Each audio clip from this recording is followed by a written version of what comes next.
Let's have a chat about the Toronto Defiant then, because this is an interesting team. They are very much a developmental team. They don't have players that many people who are only familiar with OWL will recognize, although they do have two players that played in 2018. They don't have very many what people would have considered like big names to be signed in the offseason. You know, if I was coming up with a team to be signed in 2019, I don't think I would have had any of these guys on my radar, any of the new guys that are coming in. But I think it's a really interesting team that's picked up a lot of potential hidden gems now that I've gone back and looked through all of the VOD footage. Well, not all of it, but a lot of VOD footage for these guys. I think that they could have a couple of hidden gems, some potential star players on their team that a lot of people haven't noticed. So I had them at 13th in my power rankings, the Toronto Defiant, based on what I see. And that's for a few reasons. I think that the range of places that you should expect the Toronto Defiant to settle into, the worst case scenario, I see them sitting somewhere around 17th. And there are a number of ways in which this worst case scenario could play out. I think they've taken a few risks with how they've built this team, but who knows? You have to make risks in order to reap rewards, I suppose. And the highest that I could see this team placing is somewhere around 8th place, maybe sneaking into playoffs, honestly, if things go well for them. So I don't think they're going to be some kind of powerhouse roster that's destroying everybody, even if their players play up to the potential of what the coaches have seen in them. But I do think that they're going to be a good team if they can get the best out of it. And worst case scenario, they'll be like, okay, picking up wins here and there, sat somewhere towards the lower third of the table.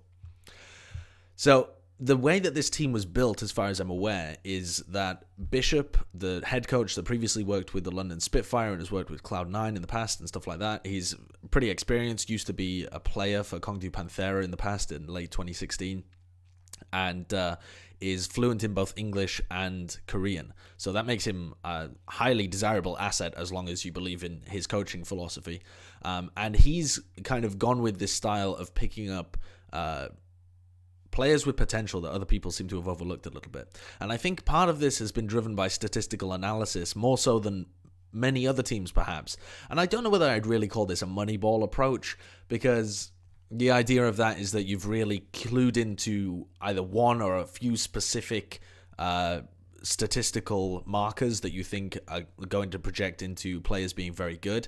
I think this is more just a reliance on statistics to point you in the right direction, to then look at VODs, to then be able to pick up hidden talents.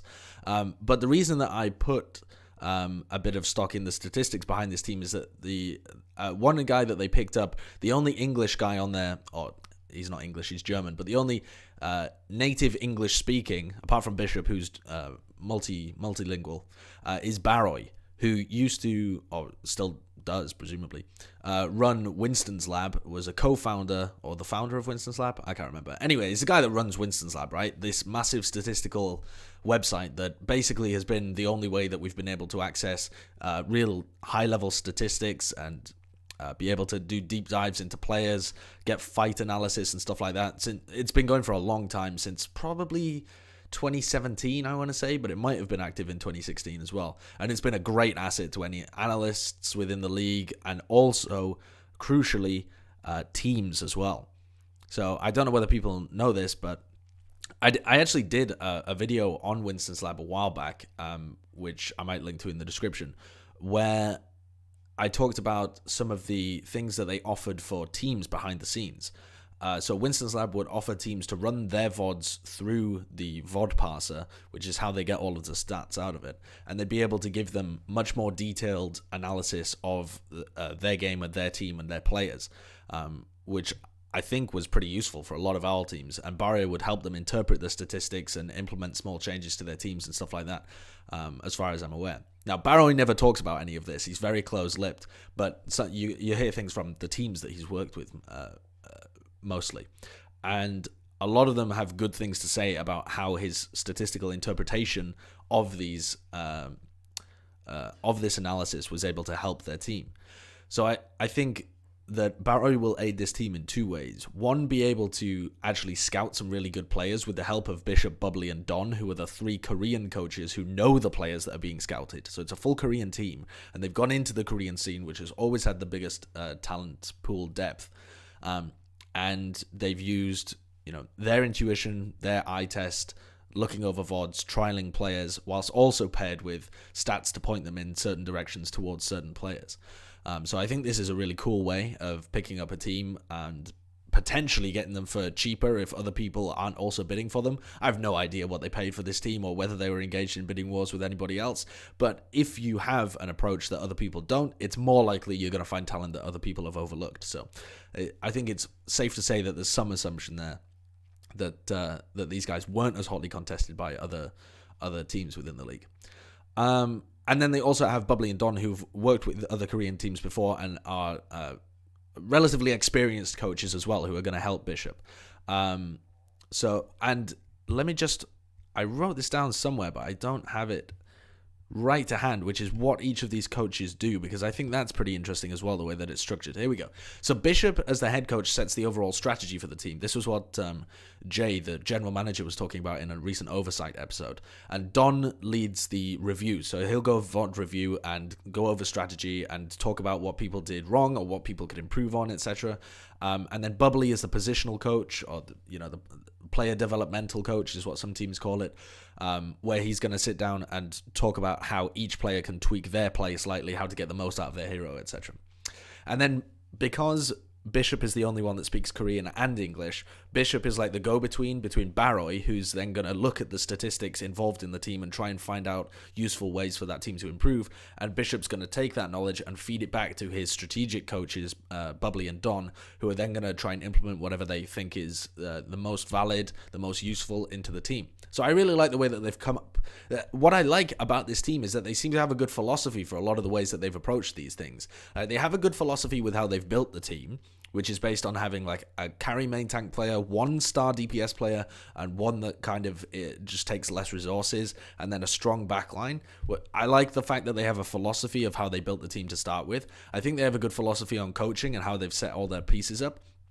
And that, there's no way of telling whether or not it'll actually deliver results. But I like the methodical approach that they've had to building this team and the model that they're implementing. And we'll see whether it works. It'll be really interesting.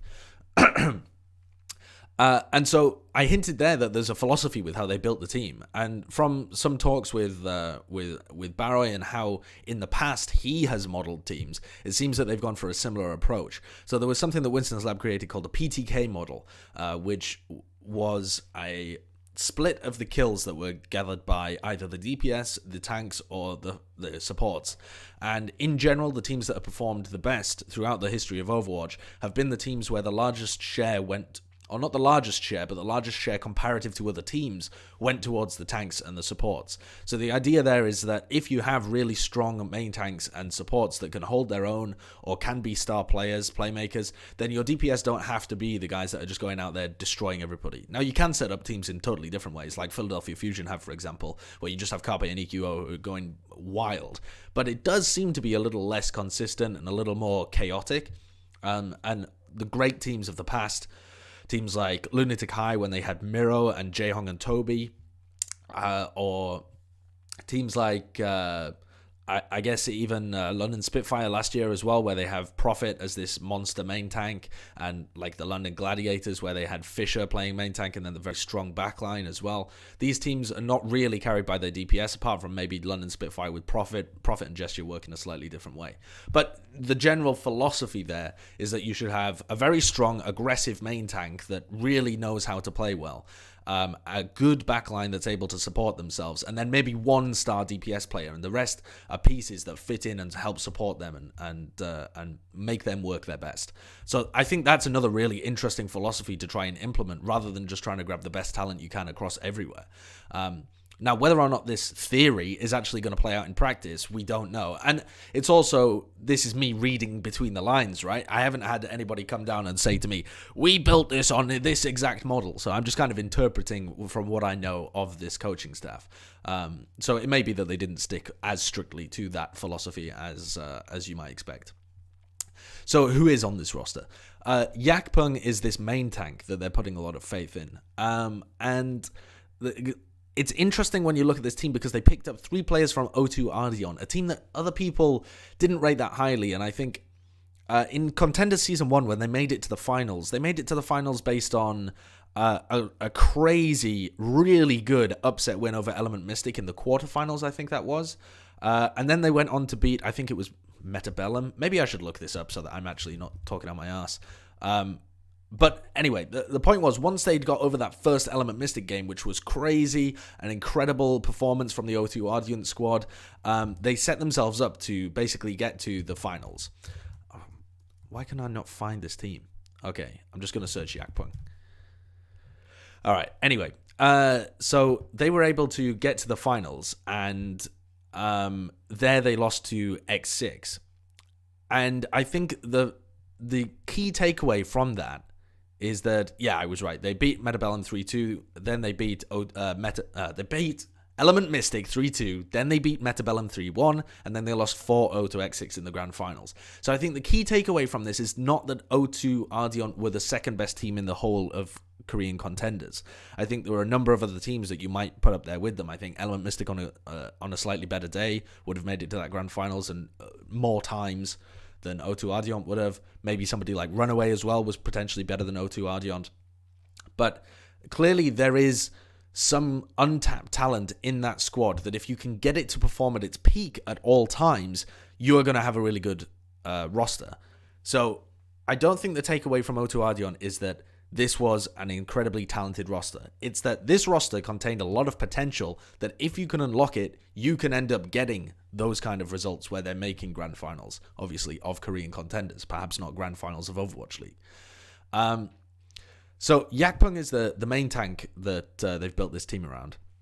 And he's pretty aggressive, pretty resource heavy, good efficacy with his Primal Rage. He plays a kind of a bit more of that carry playmaking Winston style. And his Reinhardt seems to be okay, but mainly he would be wanted for his Winston. I see this guy's got potential. I don't see as much potential in him as the Toronto Defiant do, but that would be expected because I haven't been looking at his trials and being able to see and talk to him and see how he plays, behind the scenes in scrims and stuff like that. But it'll be interesting if they can make this guy into a top-level talent. Now, I would expect him to sit somewhere around the level of guys like No Smite from Hangzhou Spark or Rhea from the Charge. These kind of levels of Korean contenders' main tanks. Particularly No Smite, I would draw the parallel to. The guy's pretty aggressive, can make plays, pretty smart and intelligent in how he uses it, how he uses his engagements, good Primal Rage skills. The question is just, can they get more out of Yakpung, I think. Especially if you're really building your team around him. Now, I think Yakpung was held back on O2 Ardeon because he didn't have a very aggressive off-tank alongside him. And I think that could do wonders for how he's really opened up. I think he's the kind of main tank where you want to be going forwards with him and allow the backline to fend for themselves a little bit more in terms of where you use your diva. Assuming it's a Winston diva meta, of course. And so Envy, the guy that they've picked up on off-tank, I think is a good fit alongside him. Now, I wasn't that high on Envy when he played in 2018 for the LA Valiant. I think we've seen a lot of terrible mistakes come out from Envy over the course of contenders in 2017 and when he played for LA Valiant on 2018. But he's like a weird two-sided coin. There's two sides of the coin with Envy, right? One side is he's a consistent main tank that's aggressive, follows his main tank around, consistent off-tank, that follows his main tank around, does a lot of damage, is able to pick up kills, is able to have a large impact, but sometimes the other side of the coin is he just feeds, man. Sometimes he just ints and makes really bad decisions. Some people might remember the whiffed gravitons from contenders. Some people might remember him flying off the cart to lead to a couple of C9s in contenders. Some people might remember him running out trying to make plays on Diva or Hog when he played for LA Valiant and losing them fights. The problem with Envy to me has always been, if you can get him playing consistently well, he's a good off-tank. He's actually a really good off-tank, a really good aggressive off-tank. But unless you can stop him making mistakes, he's literally going to lose you fights that can sometimes lose you maps. And even though the rest of the time he's playing really well, if a player makes crucial errors, it can just be like you've thrown the map away. And so Overwatch is quite an unforgiving game in that sense. It doesn't have rounds where, okay, you lose one round, but you can get straight back into it. Not in that sense. Everything is against your opponent. Everything is against the clock. If you make one crucial mistake, that can be it for like a crucial point A defense that you should have held for 7 minutes, but instead you held for 2 or whatever. So that's been my issue with Envy. So the key there for the Toronto Defiant is being able to get rid of those mistakes and still keep him as a very aggressive, offensive off-tank that's going to support Yakpung in that way and play more like a tank duo than many other teams do. Many other teams just have their off-tank mostly looking after the supports, playing that kind of in-between role between the backline and the front line. I think Envy and Yakpung will be a bit more of a force that play together. On DPS then, they have... remember that philosophy that I was talking about where you have one kind of superstar or potential superstar and one more supportive player to play alongside him. They've got Ivy as that potential superstar player. Played for O2 Ardeon, very good mechanical skill on a bunch of different flex DPS heroes. His Genji is very strong, his Pharah is very strong, his Junkrat is very strong. What else does the guy play? He occasionally flexes over to stuff like Tracer, but that wouldn't be where you would expect him to sit. But he seems like he has a very good mind for the game in terms of being able to quickly make decisions to maximize his output on that DPS hero. Now, from small snippets of interviews, it's also the opinion of the Toronto Defiant coaching staff that Ivy is kind of the mechanical god that sometimes makes dumb decisions. So maybe it was the case that in O2 Ardeon, he was just backed up really well by the rest of his team, because I didn't notice that too much when I was doing VOD reviews of him, his tendency to make silly plays or require him to be bailed out by the rest of his team. He looked actually like quite an intelligent player in how he was making his decisions. But we'll see how that works out. And then they've got 2 players alongside him who I would expect to be more supportive hit-scan DPS players. They've got Stella, who was actually the sub DPS for the for O2 Ardeon. It was Ivy and Climax really was that kind of like hit scan, all aim, no brain. Well, not no brain, but definitely relied on his mechanical skill more than his intelligent decision making. But he had a lot of mechanical skill. So one of the reasons that they picked up Stella, according to some of these coaching interviews, is that they think Stella was the more intelligent player to play alongside Ivy. So, again, coming back to this philosophy, they have one superstar player who's really mechanically skilled and one intelligent player with lower mechanical skill. And there's a philosophy with how they're building this team. We'll see whether it plays out or whether it works. Stella was normally seen... Actually, Stella honestly played a lot of different heroes and didn't look comfortable on a ton of them. So I don't know what his role is exactly going to be. I imagine he's going to play the heroes that Ivy doesn't. So like the classic hit scan ones. So stuff like the Tracer, the McCree, the Widowmaker as well. And play more of the style around that where he's going to be supporting Ivy. But because he was the sub for O2 Ardeon before, he's played a bunch of different stuff. So who knows? Or they might play Asher alongside Ivy. And Asher used to play for the LA Gladiators. And I was never particularly impressed with this guy. But again, it kind of fits their philosophy of having like a less resource-intensive non-star player alongside their star. They don't want to give resources to 2-star players on the DPS lineup. They want somebody to just help Ivy, it seems. Asher didn't really get much playtime in LA Gladiators. They rotated Hydration and Show4 and stuff. So he mostly played Tracer for the team. He did play Widowmaker a tiny bit, I think, when Show4 was required to play other heroes. Obviously, normally it was Show4 that picked up the Widowmaker for them. So perhaps if we have a Tracer meta or a Widowmaker meta, Asher might be the best of the 3 at playing those things. But again, I'm not quite sure how Asher and Stella are going to be integrated, apart from the idea that I have of them just being a supplementary DPS player, a secondary DPS, a supportive DPS alongside Ivy. And this is an interesting and slightly unusual way of constructing a team, right? Most of the time, people just try and get 2 good DPS players.